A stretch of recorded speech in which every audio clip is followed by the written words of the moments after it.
Gila, hampir 10 tahun lebih bro nggak ketemu dia nih.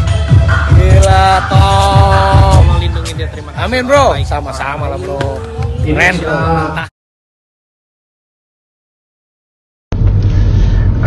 Sama nih, terakhir gue itu ketemu 10 tahun yang lalu kayaknya juga ya. Pas nyelamatin salah satu Thailandnya dia ya, yang dalam manajemennya, termasuk gue, manajemennya dulu. Gue nyelamatin dia karena dia terusir dari rumah yang udah disewa, yang dipercayain sama Resa ya, dan keluarganya ya. Udah bayar 2 tahun, ternyata cuma dibayarin setahun. Setelah itu mereka saat itu gak punya uang sama sekali, sudah habis-habisan karena semua sudah diserahin dan diminta sama Resa, habis-habisan. Barang-barang udah di luar. Akhirnya gue dan teman-teman sewa truk bareng-bareng, kita cari kontrakan kecil buat nyamatin mereka. Semoga orangnya akan speak up. Nah, kejadian ini itu 2010-2011, di mana saat Resa menceritakan semua tentang kebangkrutannya, di saat itulah gue termasuk dan beberapa orang lain ya menyerahkan sebuah kayak kerjasama dana yang cukup besar, sangat besar. Nilainya nggak usah disebut, takutnya salah. Tanya aja Resanya. Oke. Tidak jelas, berlarut-larut, akhirnya hilang begitu saja. Mungkin kayak gue dan lain-lain masih ada yang bisa bertahan, tapi ada beberapa orang yang sampai saat ini hidupnya jauh lebih sulit, lebih ngenes, masih terusir dari kontrakan ke kontrakan lain, masih harus pinjam sana sini walaupun hanya untuk beli token listrik. Anak yang multi talented, cover di repost sama Virgo dan lain-lain, tapi dia nggak pernah mau speak up. Dia berusaha keras, mentalnya dijatuhin. Res, percaya nggak? Berapa hari ini semua lo ceritain kemana-mana tentang kehidupan lo, tapi lo nggak pernah ngubungin mereka. Tentang kesedihan lo, kesulitan lo, tapi ternyata lo jauh membuat orang lain lebih susah, lebih sulit. Jadi coba lo pikir, mungkin aja kesempatan lo kali ini adalah doa dari mereka yang hidupnya udah di ujung tanduk. Oke? Hubungin mereka secepatnya, tanyain kabar, tinggal di mana, seperti apa. Itu bentuk pertanggungjawaban moral aja dulu. Oke? Saat ini mereka hubungin lo masih di blok. Ya, semoga Tuhan membuka segalanya. Rekening gue bilang ampe mampus, gue mau dikirim 1 triliun, gue tidak mau.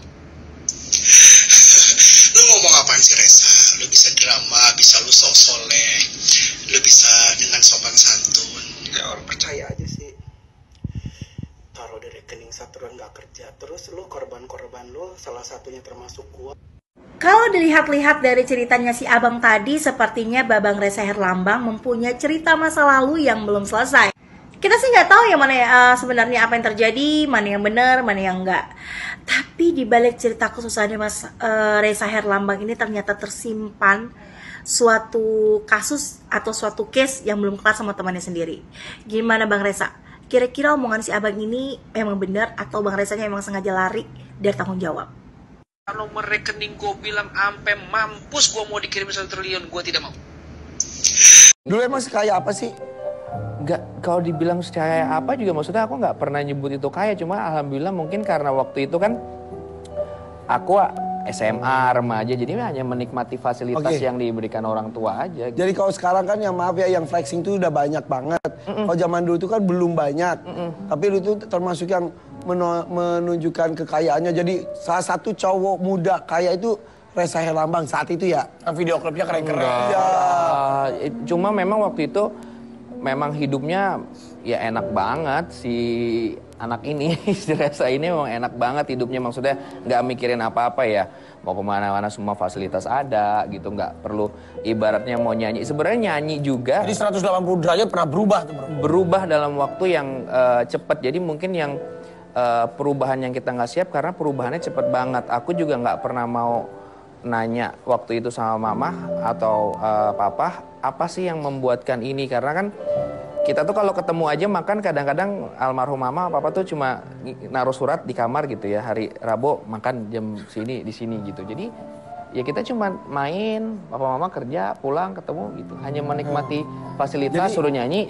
Jadi itu gitu. kayak sama Anwar tuh kayak kebalik gitu ya. Anwar dulu berusaha, hidupnya belum bermewah-mewahan, sekarang alhamdulillah diberikan kenikmatan. Reza sebaliknya, tapi alhamdulillah sekarang juga mudah-mudahan susah banget. Allah mudah-mudahan bisa bangkit lagi, amin. Sekarang gue doain lu sukses lagi, bro. Amin. Udah comeback lagi. Amin. Orang juga udah tahu kan sekarang lu ya, namanya juga roda kehidupan. Betul. Mungkin orang juga sekarang ya respect dengan kejujuran lu sekarang. Amin, iya. Maksudnya jujur tuh maksudnya ya udah bisa menerima keadaan, berdamai dengan diri sendiri. Iya. Kan ada juga orang yang tadinya yang berada di posisi kaya misalnya, saat dia susah kan dia bisa nggak nerima dengan keadaannya. Iya. Intinya sih dalam kondisi apapun kita harus bersyukur dengan itu betul. semuanya ya. Amin, bro. Ya udah nanti kita akan balik lagi, kita akan ngobrol-ngobrol lagi tetap di FVP for your pagi. Jujur ya, maaf, bukan gue meremehkan ya. Gue juga belum pernah lihat langsung gitu. Gua juga nggak percaya bro sama gitu-gitu. Dari sejak kejadian itu, Semua tiba-tiba hancur lebur. Gua ada satu event di almarhum nyokap dan bokap di, gue sebutin lah, gue nggak pernah sebutin kota, di Cibinong. Ya. Itu kita bikin satu exhibition. Itu uang di karung. Kan kita pameran rakyat gitu ya. Jadi uangnya, tiketnya by cash, disimpan di loket tiket gitu. Pas di situ lihat ke loketnya, uangnya nggak ada. Beneran bro, beneran ini bener, wallahi beneran. Gue nggak menyaksikan itu dan mereka semua bingung. terus apalagi kejadian-kejadian yang gak masuk di akal yang terjadi? Tiba-tiba di tahun itu almarhumah nyokap keluar dari kamar mandi, tiba-tiba tanpa busana, nggak ingat orang. Itu bro. Almarhumah? Bisa sampai kayak begitu? Kalau setiap jam 2 malam dia gedor-gedor, dia tidur sebelah gue nih, dia gedor-gedor ubin. Terus tiba-tiba mau tidurnya dirakap. Jadi kayak, ya gue nggak ngerti ya, maksudnya sampai detik ini juga kalau ditanya, kita tuh kenapa sih? Tapi memang aset kita semuanya gone. Bayar vendor sampai dikejar polisi waktu itu, beneran bro. Gue sih percaya nggak percaya. Maksudnya hal seperti itu bisa mengakibatkan orang tuh jatuh segala macam.